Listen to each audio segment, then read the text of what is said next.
In this video, we will show you how to add texture to your embroidery designs using fill and outline parameters. We will begin with a simple bear shape. Our aim is to give it the appearance of a fluffy fur with a slightly shaggy texture. To achieve this, we will use an irregular pattern fill combined with a random satin serial outline.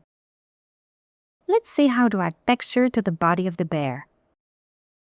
To give some volume to the body and make the fill pattern stand out, select the shape and set the applique fill. Remove the outline. Duplicate this layer to set the fill for the fur of the bear. Let's set a contrasting color to make it easier to see. Now, from the properties, select the step fill. From the stitches, search for the bouclette 2 stitch type. This already adds a nice texture. Now, let's combine it with pattern R5 to make it rather irregular. Make the fill denser by setting the value to 5. Set Remove Overlaps to Never to ensure it won't interfere with the applique layer underneath.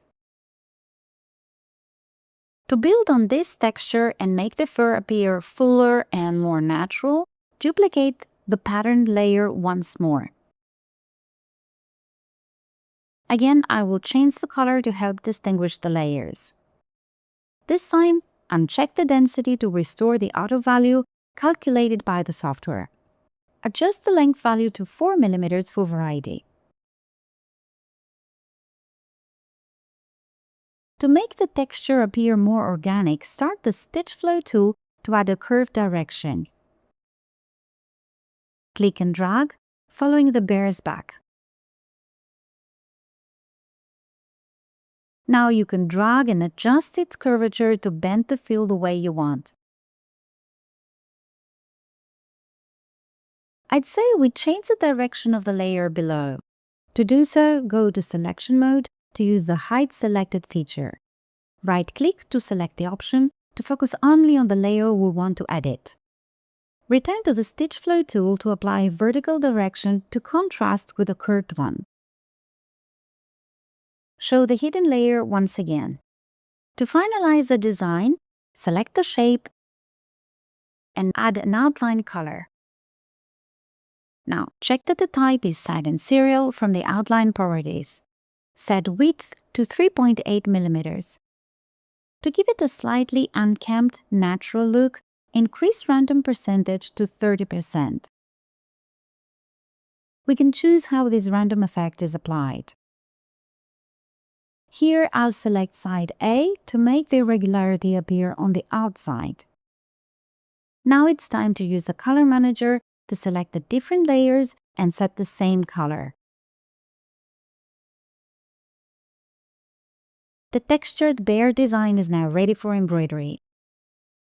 For this project, you will need a hoop, fabric of your choice, stabilizer, a piece of felt close to the thread color you're using, and of course, the thread.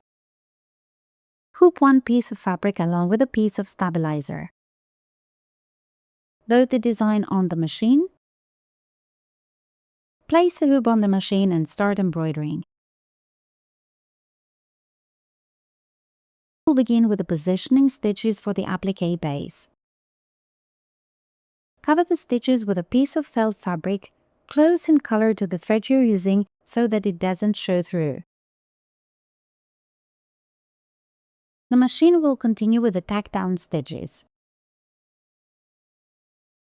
Remove the hoop from the machine and use scissors to trim the excess felt fabric, revealing the bear shape.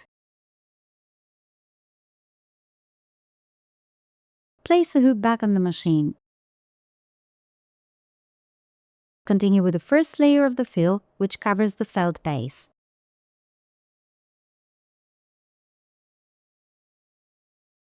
Now it's time for the second layer to be embroidered, making the fill appear denser. Finally, the random satin serial outline will complete the design, giving the natural fluffy feeling of the fur.